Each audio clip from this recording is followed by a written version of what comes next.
Irreverent, entertaining, cool. You're listening to LA Talk Radio.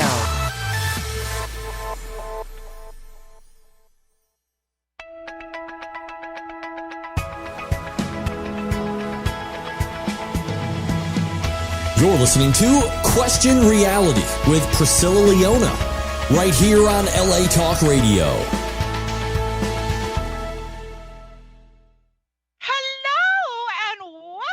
Question Reality Radio Show. I'm Priscilla Leona, producer and host of this show, and we are coming to you live, I say, from Los Angeles, California.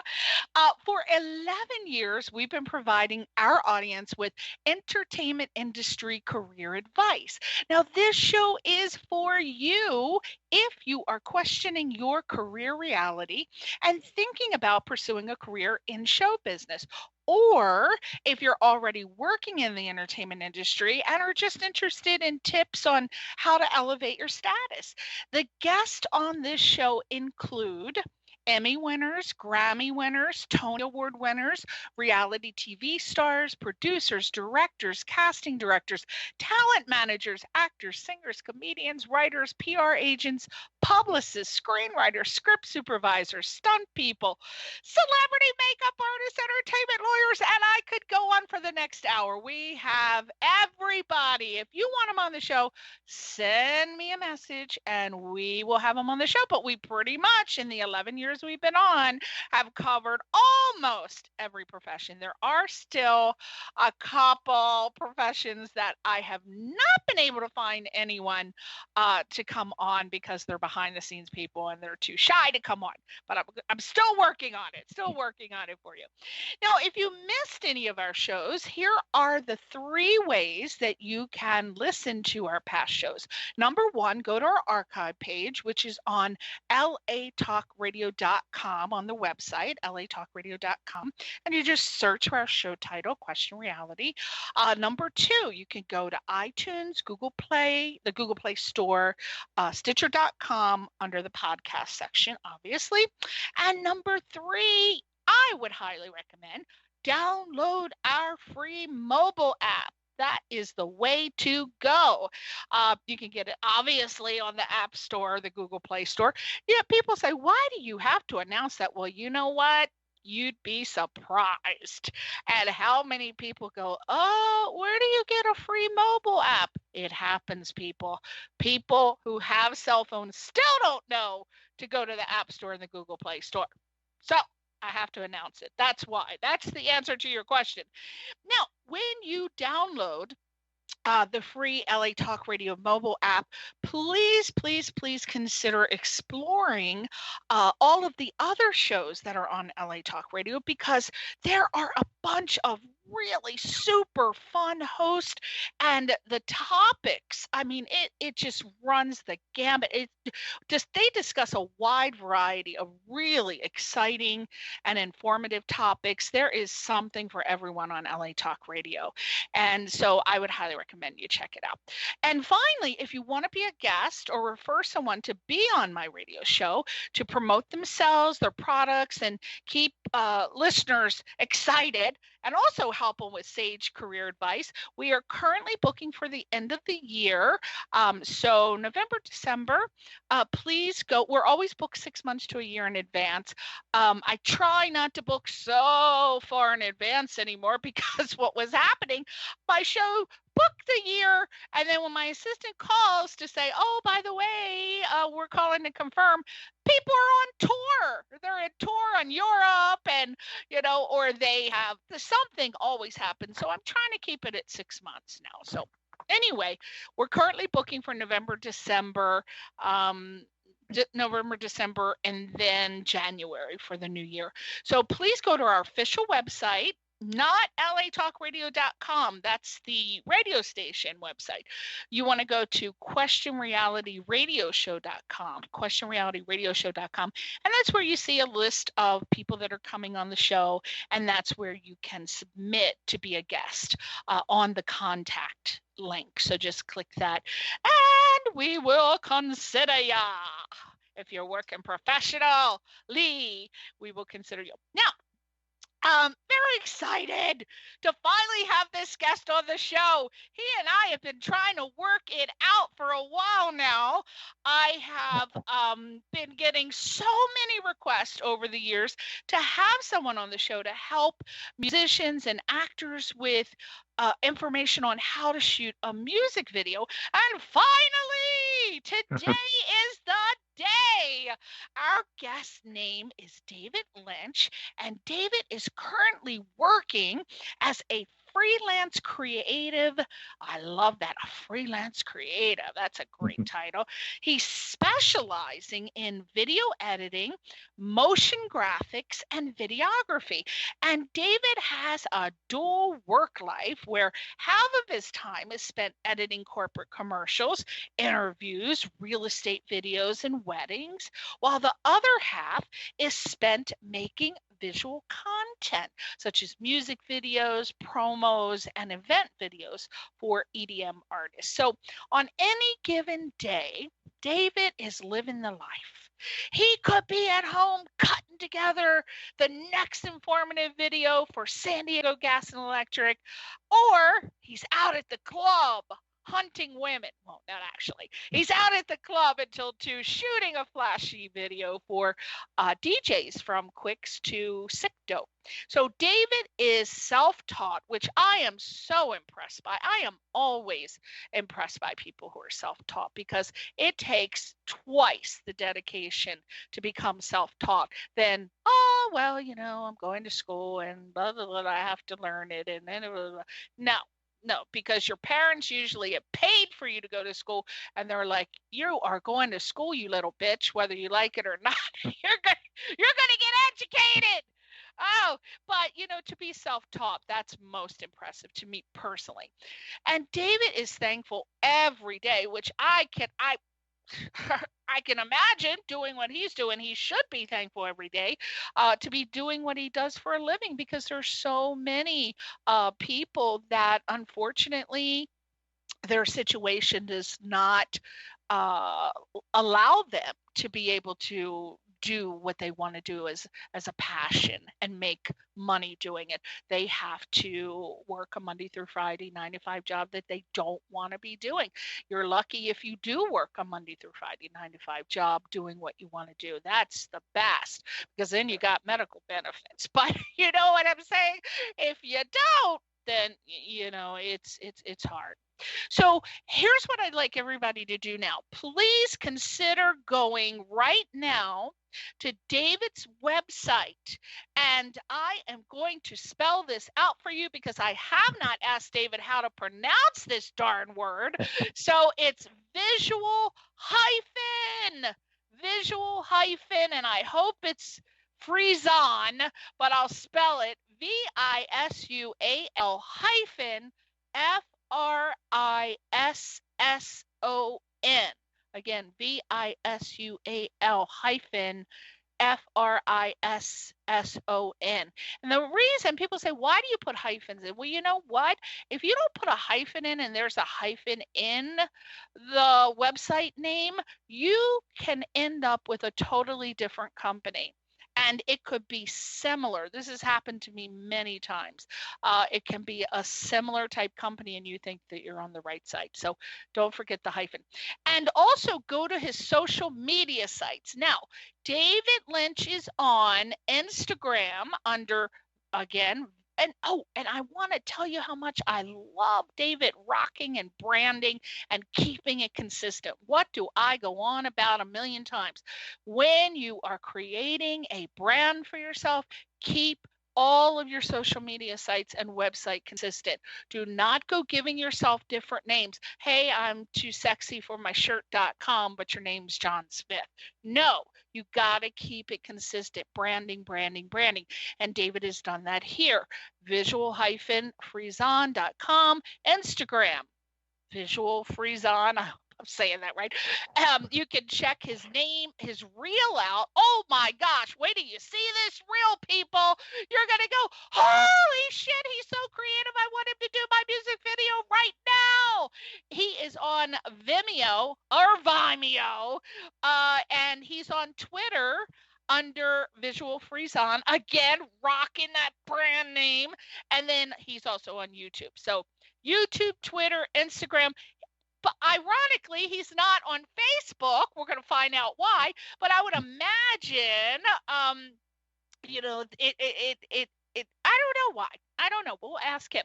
So without further ado, let's ask him, and welcome to the show. Welcome, David Lynch.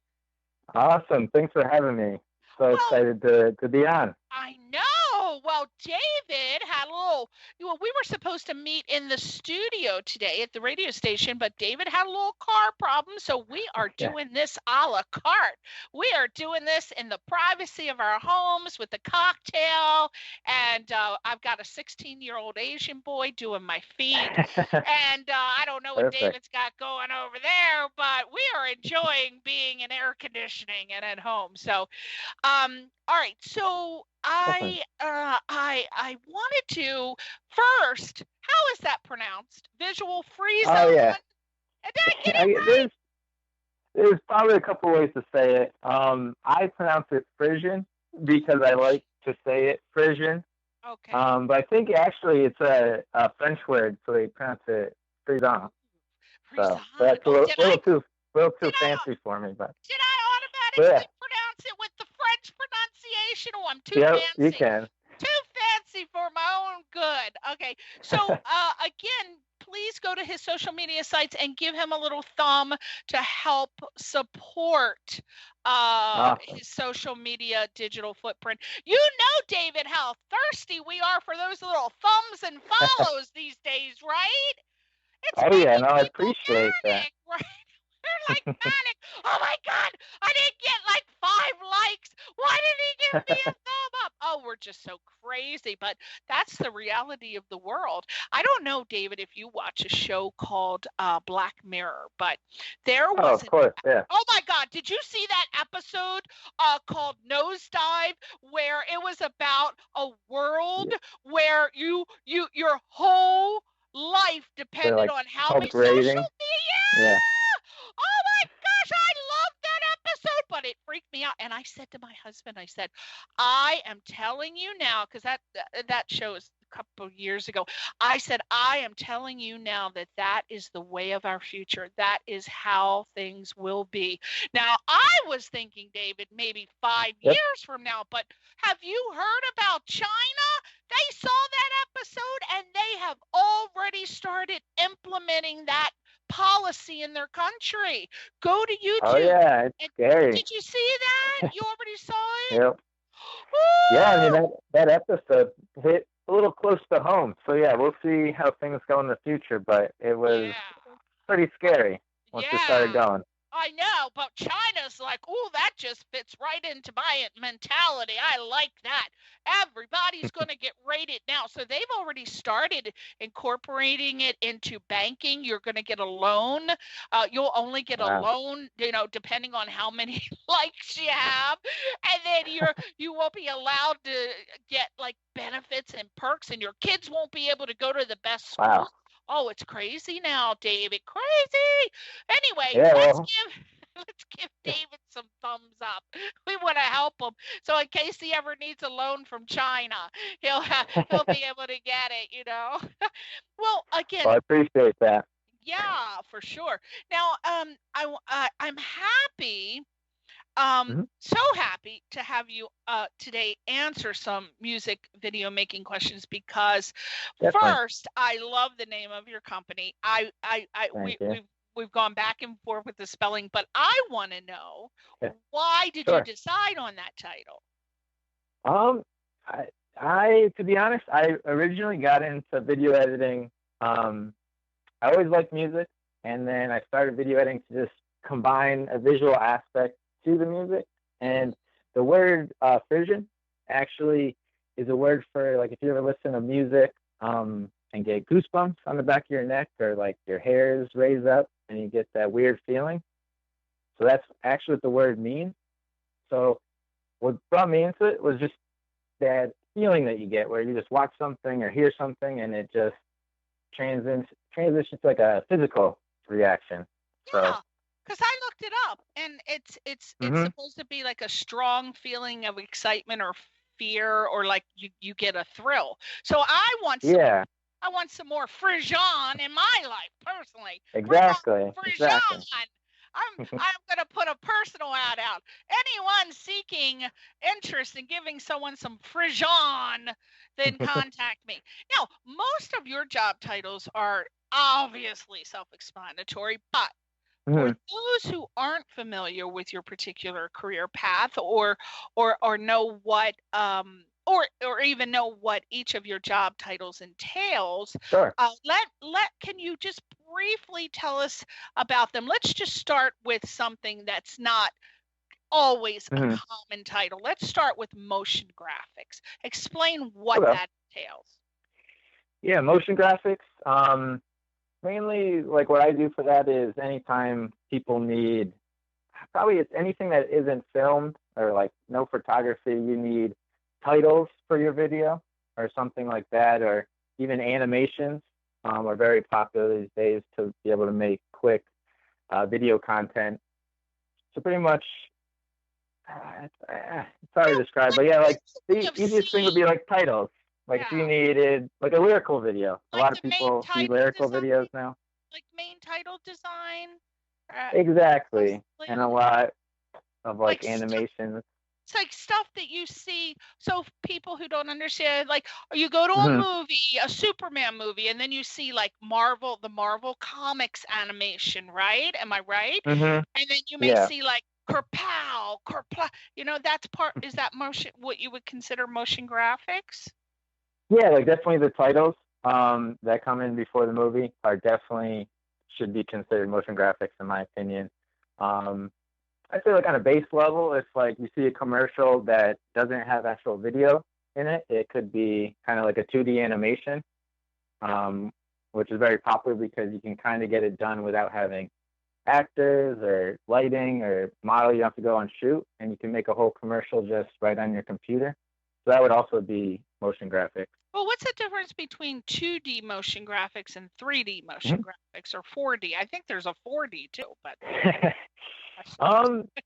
yeah, because right now I'm starting to get into a lot of 3D motion graphics, but 2D would kind of be kind of like a cartoon looking image where almost like illustrate a character together and then animate it to act out whatever you want.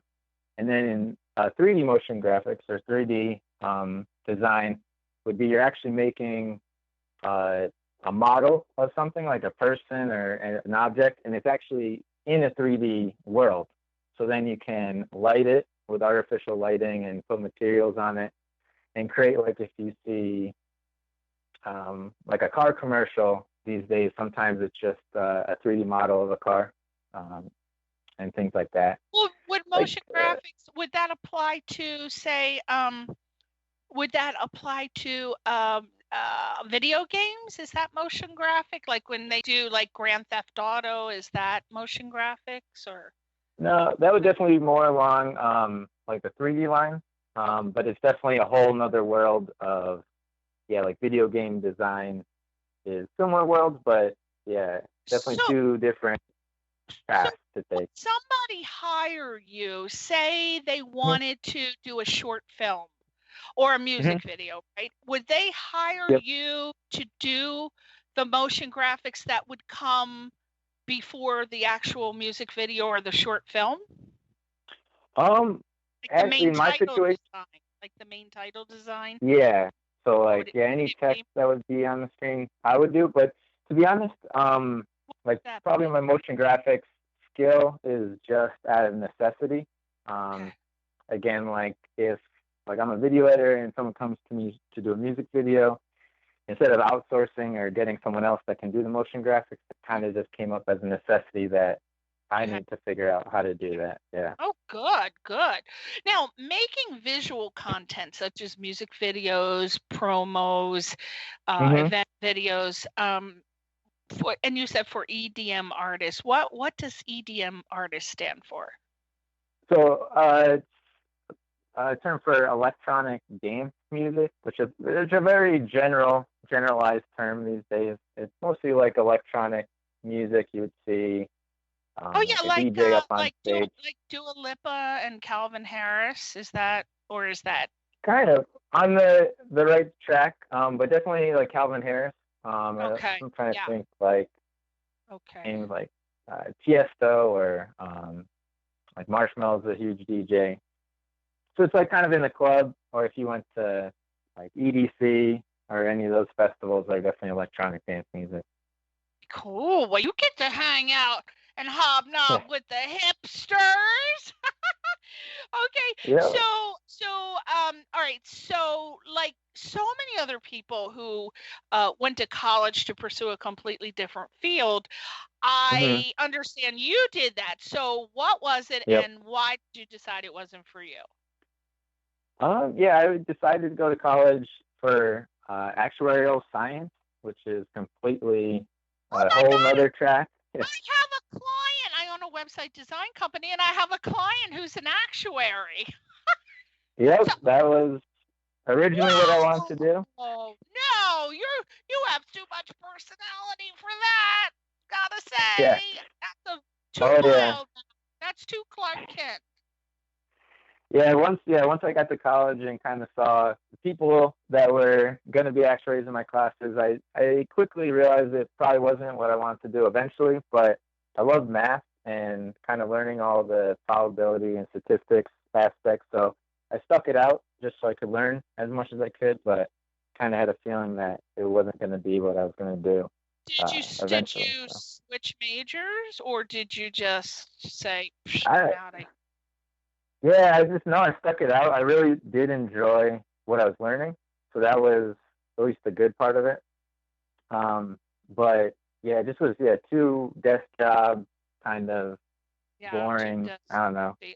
Yeah. Trust me, I know what you're talking about. Now, so you were able to turn a hobby, a passion into a job, and then you slowly turn that working experience into a career. So everybody's going to want to know how you did that, who's working right now. So what steps, you don't have to go into like extreme detail, but what steps did you take to make that happen, David? I would say the biggest thing to boil it down, and then I'll go into a little bit more specifics, but just like hard work and definitely a passion. Like it was something that I would want to do in my free time anytime if I'm not getting paid for it, if I'm getting paid for it. So that definitely helped start the track. But yeah, I just started editing videos. And then I needed to get footage, so I bought a GoPro and then brought the GoPro everywhere with me. So I was editing like video after video and just getting tons and tons of experience. And then was able just to land the first job at a post-production house doing editing work. And then from there, I was able to build up enough experience to be able to leave and just do it freelance for a couple of years, and just building up clients and getting my more crazy editing and videos out there on Instagram. And Instagram definitely has helped connect with tons of people just that could see my work. And then from there, just apply for jobs and contact and network has definitely gone a long way. But I'd say just putting in the work, I always am a strong believer in that 10,000 hours. I probably will butcher the quote, but it's something like to be a master, you have to do something for 10,000 hours. Yeah. But I think you just always have to keep learning. It never stops, in my opinion. You just have to keep going and just, I don't know. I luckily have a passion. You give me your comparison of full-time employment with freelance work, or the experience of learning several different skills and becoming a jack of all trades versus specializing into one role. Because you got to pay the bills. I mean, how you do it? Exactly. You're so tired by the time you get out of your day job. How do you make that transition? Go ahead. Yeah, I would say there's plus and minuses to both. Working full time to start definitely helped a lot. I think the best thing about working full time is obviously the security, hours, and pay. You have a job. You can get benefits. Exactly. Yeah. And then the other thing too is you're around other creatives. Like you're around people working similar things, and you can bounce ideas off of them. You can learn from them. So you're also learning from just the people you're around, which was a great experience. And then on the other side, freelance is amazing to have the freedom. I mean, you can wake up, you can work in the morning, you can work at night, you can work whenever you want. You can go out and do errands during the day if you need to.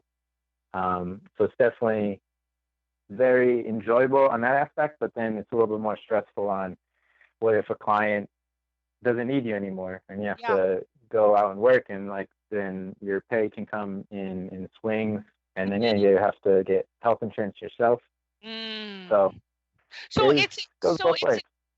I mean, it is obviously extremely challenging to do the freelance thing and to consistently find work. So I know that starting out, like with any job, you really have to hustle, right? So I would imagine that like with any type of job, eventually it's a who's who, kind of situation, because we all want to work with responsible, reliable, professional, talented people, but there are a lot of those people out there. So how do you, or what do you recommend to stay ahead of the pack, so to speak, and keep yourself in demand?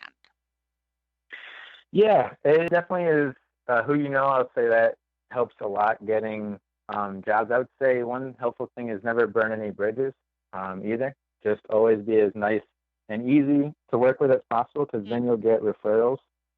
And that's how I've got a lot of my work, of just doing good work on time, being very respectful with the people I work with. And then they get asked, like, oh, who did that video for you? And then they'll send it off to me, and then I'll just get a new client that way, and it snowballs. So it's a slow start, but as long as you're putting in the work and doing good work and being nice to people, I think it pays off in the end. Yeah, because it's highly competitive in your field, and honestly, it's clicky. It's clicky in any field, but especially the entertainment industry, it's super clicky. So you gotta stand out in the pack, and you gotta do that, like with what David said. But you really gotta go the extra mile. You have to. Exactly. It can be, yes, he's professional and talented. He does a great job. But do I want to hang out with him and like have a dinner or a lunch? Because there are people who do great work, but you're like, well, I'm not really interested because I don't have a chemistry on a personal level. And as they say, a lot of deals are made on the golf course, so to speak. So you really have to do the networking. You really have to do the marketing. And David, as you know, a lot of people want to do the artistic side, but they don't want to focus on the business side.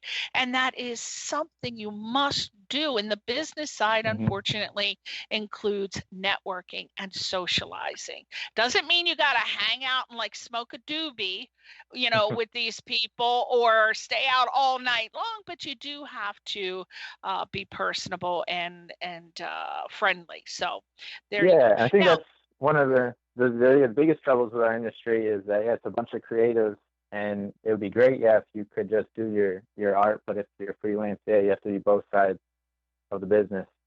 That's right. You got to focus on the business. And that's very hard for a lot of what I have personally found. It's very hard for, I think, more so actors and singer-songwriters, because they want to focus on the art and the craft. And I say, well, that's just fine. But then you've got to be responsible for finding your team, somebody who believes in you and is going to do all the administrative stuff, who's going to create your flyers and your posters and promote you and be your publicist. You have to, or else, who's going to hear your work? You'll be in the damn garage playing your songs for the rest of your life. So, come on, get a team. A team can be your mother, your father, your sister, your brother, your best friend, somebody who believes in you enough to spend time to do that. So focus on that. Now, David, you have recently got a new job, which you said you love,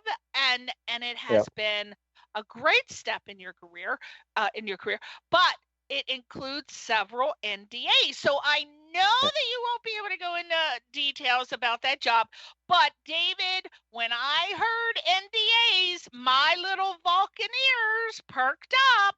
When I heard it entailed several NDAs, I'm like, oh, so I have to at least try to find out the scoop.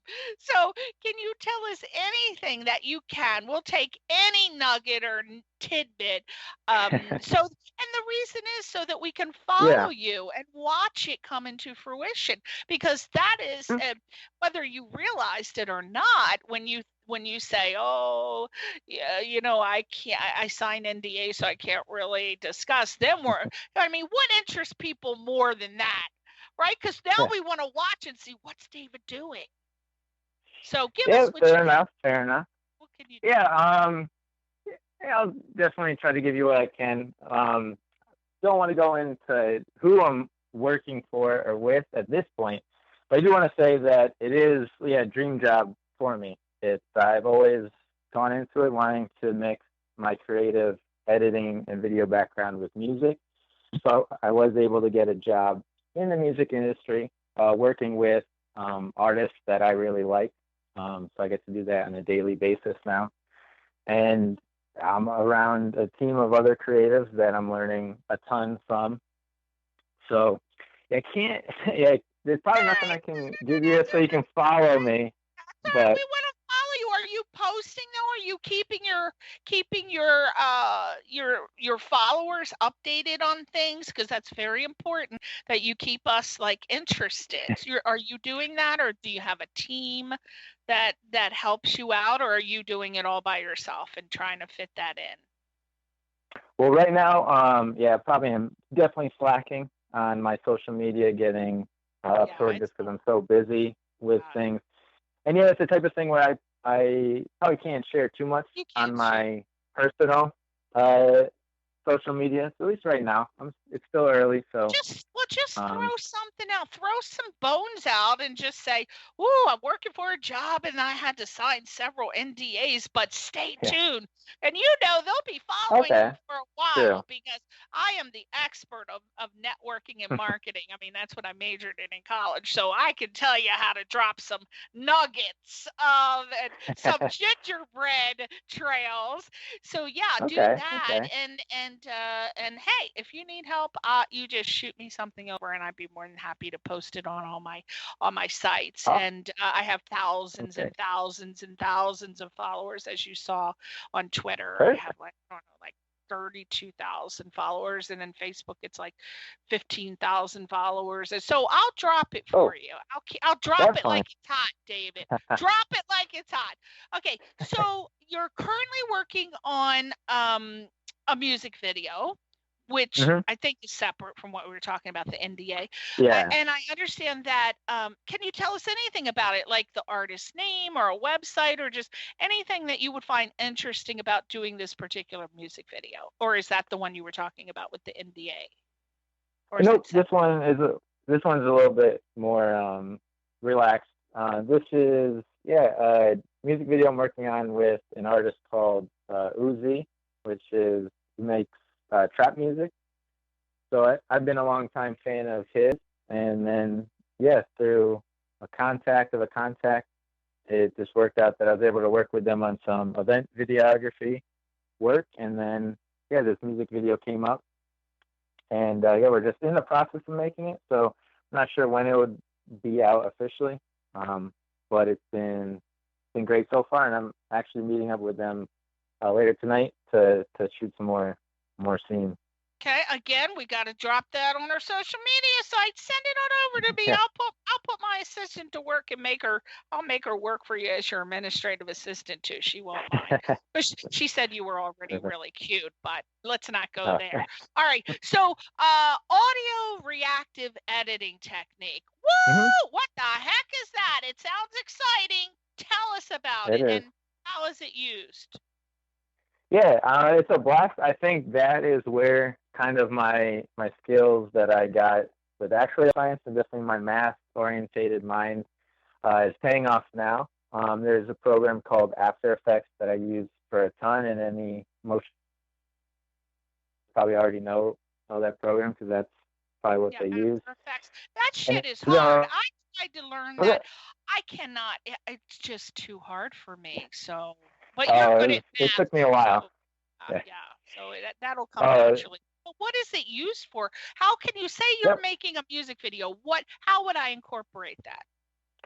So yeah, so the audio active parts that I use is I'm able to take the audio track from the song or whatever we're using from the artist, and then you can break down the different parts of the song, maybe the bass or the highs or the melody or something, and then translate that into just a value that you can use to then animate different effects.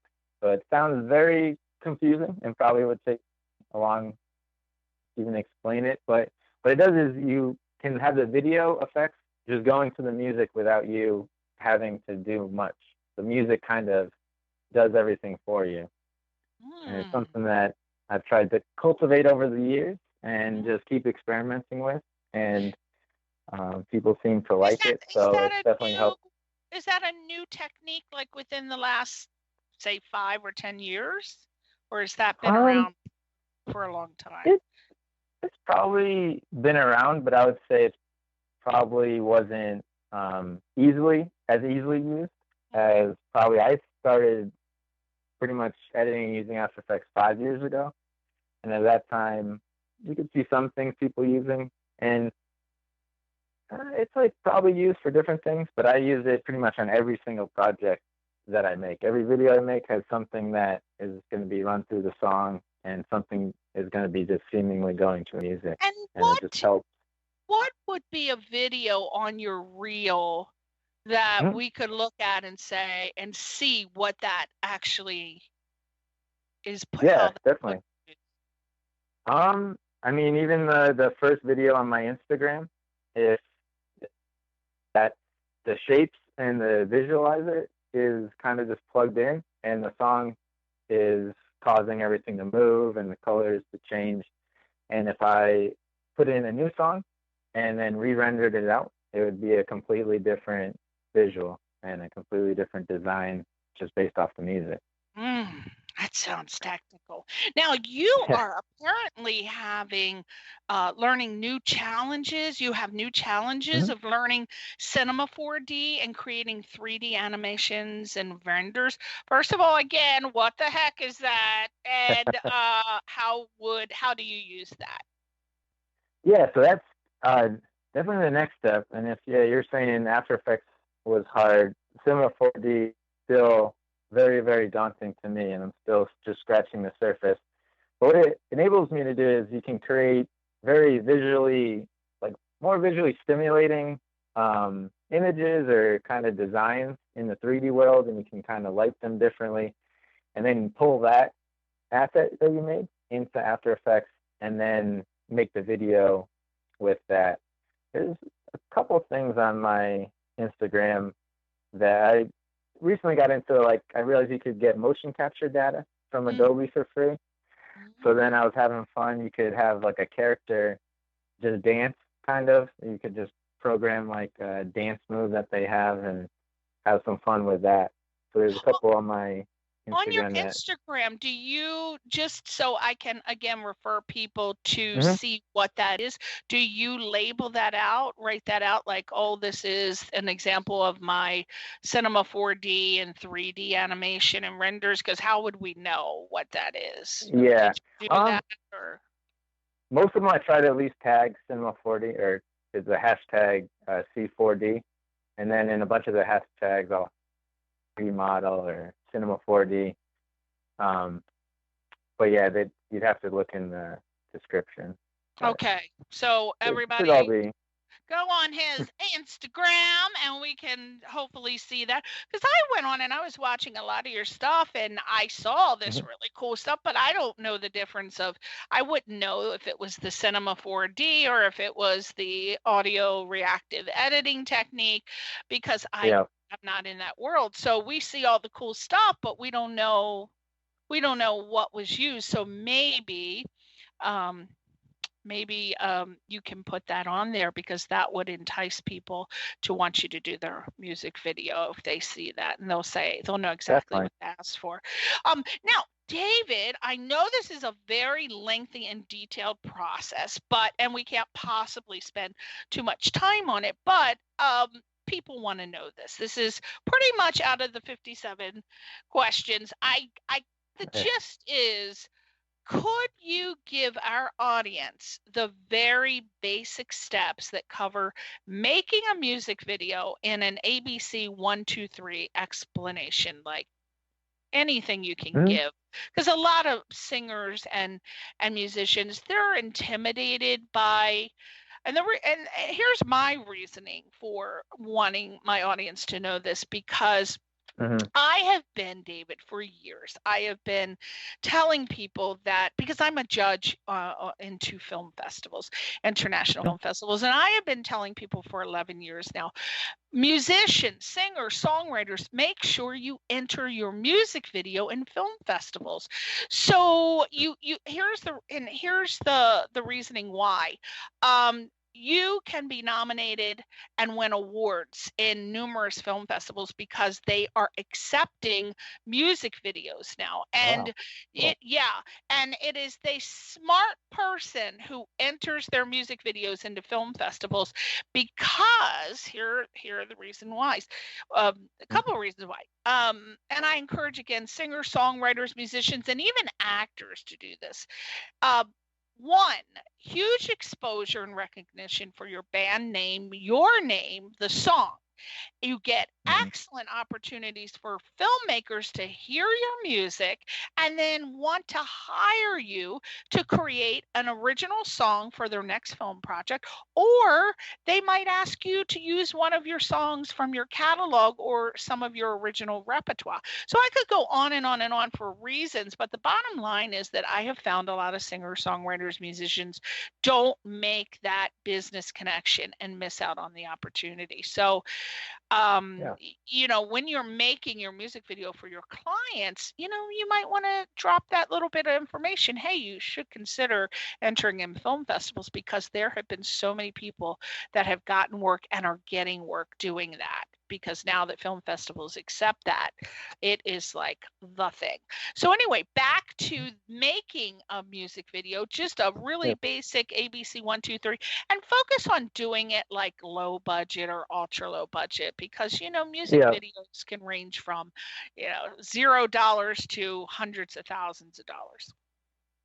Yeah, and I think that's even like probably the first step is just to establish your budget, especially between, I think, the person that wants the music video and the person making it. I think that's the number one thing to kind of agree upon, is the budget and quality go kind of hand in hand. And if the budget's low, that's no problem. You just have to find shortcuts to try to raise the quality with a lower budget. So once you realize that, then you kind of can narrow down ideas of what's possible within that budget and what storyline you want to go with. So let's see. So say it's a couple $100. Then my thought process would be, what can we do for a couple $100? Do we have people, extras, or is time an issue? Does the band can just play and we can kind of shoot a couple different scenes with the band? And that would be kind of a simple music video without an overarching storyline or complicated scenes, or we don't need actors or models or things like that. And even for one artist, we were able just to find royalty-free stock footage, and so completely free video use, and pretty much all it cost was just the editing time. Then if there is a more budget, then you can kind of go into maybe a fun story that you want to portray, but then you have to figure out the scenes, locations, if you need models and things like that. Now I'm kind of rambling. I'm not sure. No, I'm listening to what you're saying, and I'm trying to think of what. Okay, so if you this is very good information. Okay, so if you are you wrote an original song, we'll just go with that. Say you're not famous, you don't have a band, but you wrote an original song, and you wanna make a music video, right? What would what would you say that your skill set, because you have so many so many talents and abilities to do all that super cool stuff we just talked about, do you think that that would be something that you would be that would be an enticement for someone to hire you, because it's not just shooting the video, but you'd be able to do the editing and motion graphics and all these other things. So you're a one-stop shop, so to speak, to hire to do your music video. Am I right? Yeah, I would say definitely. Because and to just go on someone that created their own song, there's not much budget behind it. It would be good to reach out to a motion designer or an editor, because in theory they might be able to think of an idea and just do on their computer alone. And that might not be an idea that's thought of if you're not in my world. But if I'm able to just animate something on my computer, or take video that I can get offline or something that's free to use, that saves a ton of expense of going out and shooting or dealing with all the time on set and then going through that.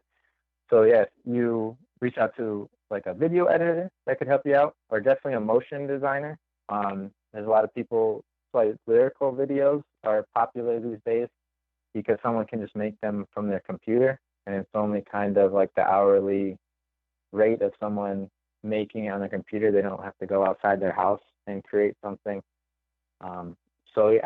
My advice would be to look in motion designers or video editors that have that background, and that's probably the cheapest way to get some visual content out there that can go to the music. So are people able to, if somebody contacted you and said, David, I have this song and I want to create a music video, but I don't want to do a lyric video because that's a little too static. Would you be able to take it from the inception to fruition yourself if it was just a simple song? Yep. I mean, yeah. Would they hire you for that? I mean, if they just had a low budget and said, what can you, or do you have to get other people to work with you, or could you do the whole thing yourself, like produce it or edit it, all that? It definitely depends, like if it gets complicated or kind of what ideas they have. And I can always give feedback on like, oh, we would need this or this person to help, or try to curb it back into something that I could do all myself. It would be a pretty honest conversation about what's possible. Just out of necessity, starting as a video editor, and then there's just a necessity to learn all the different kind of skills involved, because it's easier and people will want that. They'll want one person that can kind of do everything. Yeah. So, I like the one-stop shop. People have all the skills and talents, can pump it out. I don't want to go to like 50,000 people and have everybody. The more people you have, the worse it is, the longer it takes. So exactly. I love that you can do everything. Now, bottom line, before we got to go, because can you believe the show is over? 50 minutes. It goes so fast on this show, David. Long I know, it's so good. So lastly, if somebody wanted to reach out to you to do their music video, because you do everything, you do photography, you do it all. So if someone wants to hire you because you just sound absolutely fantastic and you do so much, are you expensive? You don't need to tell me how much you charge, but would you have to have a budget like thousands and thousands of dollars to get you to do a music video? I would say definitely on the music side, I've been able to be a little bit more flexible, and if it's a project that I enjoy and I'm passionate about, I usually try to make it work. I'll be completely honest right now, with the new job I'm working on and a couple of these freelance projects, like the past 2 months have been like nonstop swamped. Like I haven't had time to think about too much else. So in that case, then I would probably have to charge a decent amount to make it worth it to try to like lose sleep and fit it in. Yeah. But I'm always They about. can email you. They can call you That's and exactly. say, what information, lastly, before we go, what information would you need them to give you in order to give them an idea of how much you So charge? what I tell everyone that reaches out to me, I love going through email because I love ideas when they're written down and just in type so I can have them there and read through them. So if anyone wanted to email me at visualfrisson@gmail.com, just kind of give an outline of what they're looking Storyboard. for, If what they they can do a want. storyboard, Exactly. that's even better. So Yeah, kind of like their song. If they send Yeah. their song to and I hear it and I think of an idea that we could do, like that could save money or be cheaper, it definitely helps me try to visualize what's possible, and then I can get it back to them with some realistic options, kind of. Well, there you go. Oh my God, isn't David Lynch lovely? David Lynch is lovely. We want to hire him to do our music video. So I want everybody to go to his website and send him an email. His website is give me that, say it again. Frisson. I say Frisian. Yeah, it's all visual-frisson.com. Check him out on Instagram under VisualFrisson, VisualFrisson. Look at his reel on Vimeo. On Vimeo, what would they type? Would they type your name or the company? And actually, I updated the reel onto my Instagram, but the easiest up-to-date reel is just visualfrisson.com and use /reel. And it'll come to the same video if that's easier for everyone. Got it. /reel. And then he's also on Twitter, and you can check out his work on VisualFrisson.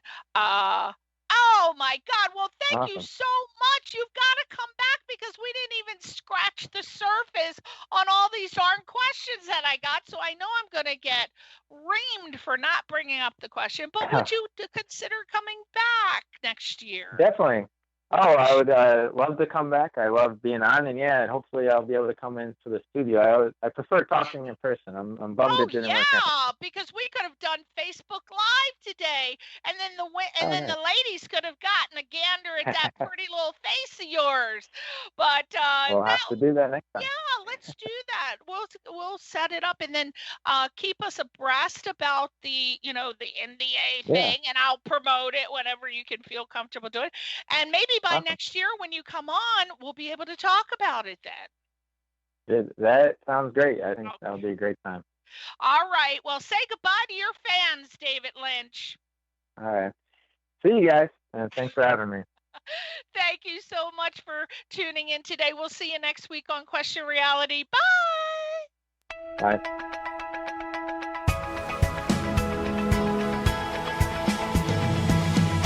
You're listening to Question Reality with Priscilla Leona, right here on LA Talk Radio.